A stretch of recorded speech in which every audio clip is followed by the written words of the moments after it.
सो relations हमने थोड़ा बहुत 11th में डिस्कस किया था, तो हम देखेंगे रिलेशन हमारा टाइप्स ऑफ रिलेशंस यहाँ पे डिस्कस करेंगे, नंबर ऑफ रिलेशंस हम यहाँ पे डिस्कस करेंगे। तो what is relation? Relation is any subset of a Cartesian product B. So let's define what is relation. Let I have two sets. Let A and B, A and B are two non-empty sets, non-empty sets, two non-empty sets, two non-empty sets. Then subset of a Cartesian product B is called relation. This is the definition of a relation. So we can write it in mathematics like R is subset of a Cartesian product B. So R is defined. R is a relation. R is a relation between set A to set B. And और हमने 11th में देखा था हम relations को कैसे लिख सकते हैं, एक तो हम सेट बिल्डर फॉर्म में और एक हम रोस्टर फॉर्म में और एक हम एरो डायग्राम। इसको हम ऐसे भी लिख सकते हैं सेट बिल्डर फॉर्म में x comma y such that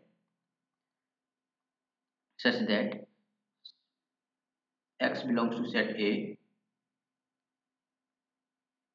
such that x belongs to set A and y belongs to set B, and there be a condition जिसके बेसिस पे ये हमारा रिलेशन डिफाइन है, जिसमें जो हमारे पास x है, इस x को कलेक्टिवली हम बोल देते हैं domain of relation. And so all elements of all elements we can write set of x is called domain of relation. We can write it set of x is called domain of relation, and set of y and y, this y is called set of y is called range of relation,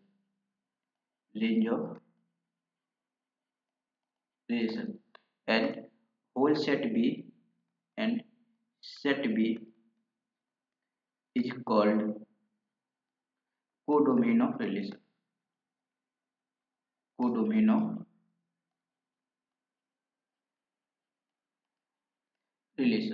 सो मैं आपको एक relation दे रहा हूँ, आपको बता एक set दे रहा हूँ, आपको बताना है वो रिलेशन है या नहीं है, ठीक है। या मैं आपको दो सेट दे रहा हूँ, let this is the problem, let set A is x comma y comma z and set B is 1,2, and मैं यहाँ पे कुछ रिलेशंस लिख रहा हूँ R1 R2। तो तुमको बताना है कि क्या ये रिलेशन होगा या नहीं होगा, और अगर होगा तो किसके किसके बीच में होगा, R1 R2 R3 R4। so R1 is x, 1 y, 2, and R2 is y, 1 and y, 2, R3 is 1, x 2, y, and R4 is x, 1 x, 3 2, y। so we have to tell is this relation or not, और अगर है तो ये किसके किसके बीच में। तो सबसे पहले हम करने के लिए हम जो हमारे पास सेट गिवन है हम क्या करेंगे, सॉल्यूशन। सबसे पहले हम लिखेंगे उनका कार्टेशियन प्रोडक्ट, तो मैंने फर्स्ट कार्टेशियन प्रोडक्ट लिखा, ए कार्टेशियन प्रोडक्ट भी। तो हमने कैसे किया है, सेट ए का पहला एलिमेंट लेंगे और सेट बी के सारे एलिमेंट के साथ लिख देंगे। तो ये क्या हो जाएगा, x,1 x,2। अब दूसरा वाला एलिमेंट लिया तो हो जाएगा y,1 y,2। अब तीसरा एलिमेंट लिया तो क्या हो जाएगा z,1 z,2। तो ये हमारे पास हो जाएगा एक कार्टेशियन प्रोडक्ट भी। अच्छा, और क्या कर सकते हैं, क्या एक बार हम बी कार्टेशियन प्रोडक्ट ए करके देखेंगे क्या? हाँ, करके देखते हैं। बी कार्टेशियन प्रोडक्ट ए, तो ये क्या हो जाएगा, ये हो जाएगा हमारे पास बी का फर्स्ट वाला एलिमेंट लिया तो ये हो जाएगा 1,x और दूसरा हो जाएगा हमारे पास 2,x। फिर ये क्या हो जाएगा हमारे पास 1,y और 2,y। फिर 1,z एंड 2,z, ये हो जाएगा। अच्छा, अगर जो हमारे पास R1 है तो R1 के लिए हम क्या देख रहे हैं, हमको क्लियरली दिख रहा है कि जो हमारे पास R1 में एलिमेंट x,1 और y,2, ये हमारे पास x,1 और y,2, यानी कि ये हमारे पास R1 क्या है, R1 subset of A Cartesian product. तो ये R1 इज अ रिलेशन, हम बोल सकते हैं R1 is a relation, R1 is a relation A to B. A to B में हमारे पास R1 क्या है, R1 हमारा रिलेशन है।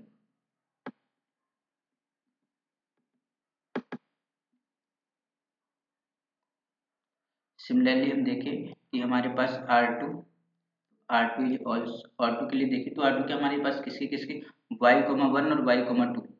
तो y,1 एंड y,2। तो R2 क्या है, R2 हमारा देखो एक कार्टेशियन y,1 और y,2 प्रेजेंट है। तो R2 क्या हमारे पास, R2 भी एक कार्टेशियन प्रोडक्ट बी का सबसेट है। तो R2 is a relation, R2 is a relation A to B. ठीक है, थर्ड देखें, थर्ड में हमारे पास 1,x और 2,y। तो 1,x कहाँ पे है, 1,x हमारे पास यहाँ पे और 2,y हमारे पास यहाँ पे। तो हम देख पा रहे हैं कि R3 is a subset of, R3 is a subset of A Cartesian, sorry B Cartesian product A. ये हमारे पास क्या, बी कार्टेशियन प्रोडक्ट ए। तुम क्या बोल सकते हैं, R3 is a relation B2 and four हम देखें तो फोर जो हमारे पास है तो ये क्या है x,1।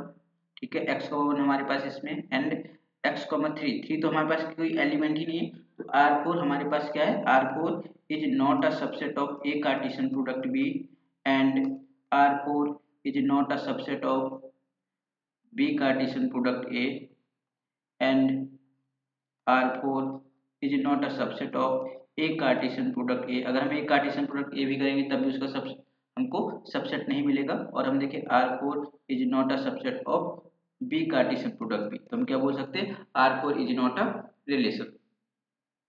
तो हम लिख सकते हैं यहाँ पे R4 क्या हमारे पास, R4 is not a relation, R4 is not a relation. अच्छा, अब देखो अगर हमारे पास जो फर्स्ट है हमारे पास R1 इज अगर रिलेशन है तो R1 का डोमेन क्या होगा और R2 का हमारे पास रेंज, R1 का रेंज क्या होगा एंड R1 का, ये देखिए। तो इसमें हम बात करें हमारे पास क्या, domain and domain of R1, domain of R1 का डोमेन क्या हो जाएगा, ये हो जाएगा हमारे पास, देखिए जो हमारे पास फर्स्ट एलिमेंट होता है उन सबका सेट बनाए तो x,y ये क्या हो जाएगा हमारे पास, डोमेन हो जाएगा। और रेंज की बात करें, रेंज, तो रेंज हमारे पास क्या है, 1 है और 2 है, 1 और 2 हो जाएगा। और कोडोमेन की बात करें अगर हमारे पास, तो कोडोमेन क्या होता है, कोडोमेन जो हमारे पास दूसरा वाला सेट बी होता है वो सारा हमारे पास कोडोमेन होता है। तो यहाँ पे कोडोमेन क्या आ जाएगा, कोडोमेन आ जाएगा हमारे पास 1 और 2। ठीक है, अब हम R2 के लिए बताओ, R2 के लिए क्या हो जाएगा, domain of R2, domain of R2 क्या होगा, डोमेन ऑफ R2 देखें तो ये हमारे पास सिर्फ एक ही एलिमेंट होगा जो कि y है, क्योंकि हम सेट में क्या डुप्लीकेट लिखते नहीं है। तो सिर्फ यहाँ पे देखो y और y है। और यहाँ पे रेंज क्या हो जाएगा, रेंज हो जाएगा हमारे पास, देखो 1 एलिमेंट है और 2 एलिमेंट है, तो ये क्या हो जाएगा 1 और 2 एलिमेंट हो जाएगा। कोडोमेन क्या होगा, कोडोमेन देखें तो कोडोमेन हमारे पास वही सेट बी रहेगा। ठीक है, अब हम थर्ड देखते हैं, डोमेन ऑफ R3 क्या होगा। R3 का डोमेन देखें तो R3 का जो हमारे पास डोमेन होगा, देखिए तो R3 में क्या है 1 और 2, तो हमारे पास 1 और 2 का अगर हम सेट बनाए तो ये हमारे पास R3 फर्स्ट वाला एलिमेंट ही लिखते हैं हमेशा। और रेंज क्या हो जाएगा, रेंज हो जाएगा हमारे पास, अब देख रेंज भी R3 में क्या सेकंड वाली, तो ये क्या हो जाएगा, रेंज हो जाएगा X और Y। और यहाँ पे अगर हम क्या देखें, कोडोमेन देखें तो कोडोमेन क्या होगा, कोडोमेन यहाँ पे हो जाएगा हमारे पास सेट ए। तो अगर हमारे पास R3 क्या है, R3 दूसरा वाला सेट है B2 है, तो हमारे पास कोडोमेन यहाँ पे क्या हो जाएगा, ए हो जाएगा। अच्छा अगर हम यहाँ पे अपने ध्यान देखें, अच्छे ध्यान से देखें तो हमारे पास R1 भी ए टू बी में रिलेशन है, R2 भी हमारे पास ए टू बी में रिलेशन है। तो क्या हम ये बता सकते हैं कि ए टू बी में पॉसिबल नंबर ऑफ कितने रिलेशंस होंगे। तो हम यहाँ पे थोड़ा देखते हैं कि हमारे पास अगर सेट ए में नंबर ऑफ एलिमेंट्स m है एंड सेट बी में नंबर ऑफ एलिमेंट n है, तो टोटल नंबर ऑफ रिलेशंस कितने पॉसिबल हैं। तो चलो हेडलाइन बनाते हैं, total number of relation, total number of relations from set A to set B. Total number of relations हमारे पास क्या होंगे। तो अगर हम देखें यहाँ पे मैंने लेट कर लिया, let cardinal number of set A is m and cardinal number of set B is n। ठीक है, एंड हमारे पास, तो हमारे पास जो कार्डिनल नंबर होगी A कार्टेशियन प्रोडक्ट B या B कार्टेशियन प्रोडक्ट A की, वो कितनी हो जाएगी। तो हम देखते हैं कि हमारे पास क्या होगा, पहले हम m नंबर ऑफ एलिमेंट्स है तो सेट A का हमने फर्स्ट एलिमेंट लिया और हमने क्या किया, n हमारे पास n एलिमेंट्स आएंगे, जब हम उनके साथ n हमारे पास ऑर्डर्ड पेयर बनेंगे, जब हम उनके साथ ऑर्डर्ड पेयर बना के लिखेंगे। फिर दूसरा वाला लिया तो फिर n बनेंगे, फिर तीसरा वाला लिया फिर n बनेंगे, और जब हम ऐसे ले लेके m टाइम्स करेंगे तो क्या हो जाएगा, m into n ordered pair. तो ऑर्डर्ड पेयर ही तो नंबर ऑफ एलिमेंट्स है, वही उसकी कार्डिनल नंबर होगी। तो हमारे पास एक कार्टेशियन प्रोडक्ट P में टोटल नंबर ऑफ एलिमेंट्स कितने हो जाएंगे या कार्डिनल नंबर कितनी हो जाएगी, ये हो जाएगी m इंटू n। तो हमारे पास जो हमारे पास एलिमेंट्स हो जाएंगे, टोटल नंबर ऑफ एलिमेंट्स क्या है m इंटू n। तो सबसेट क्या होंगे, एक कार्टेशियन प्रोडक्ट बी के सबसेट क्या होंगे, जो सबसेट होंगे वही हमारे पास नंबर ऑफ क्या होंगे, रिलेशंस होंगे। तो जो हमारे पास टोटल नंबर ऑफ रिलेशंस होंगे वो क्या होंगे, relations is equal to total number of subsets.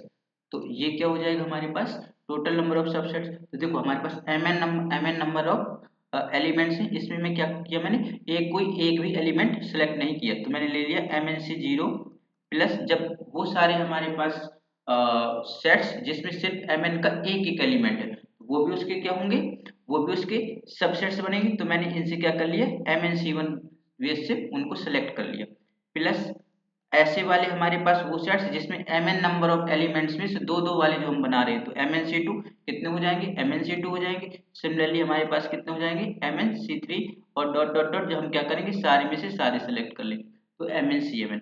तो इसको हम क्या लिख सकते हैं, हम लिख सकते हैं 2 raise to power m into n। तो यही हो जाएंगे हमारे पास क्या, total number of relations.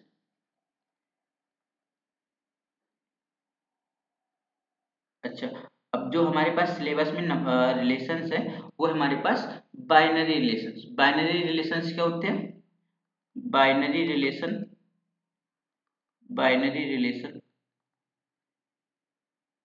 Binary relation हम बोलते हैं अगर कोई हमारे पास रिलेशन किसी एक सेट में ही डिफाइंड है। अ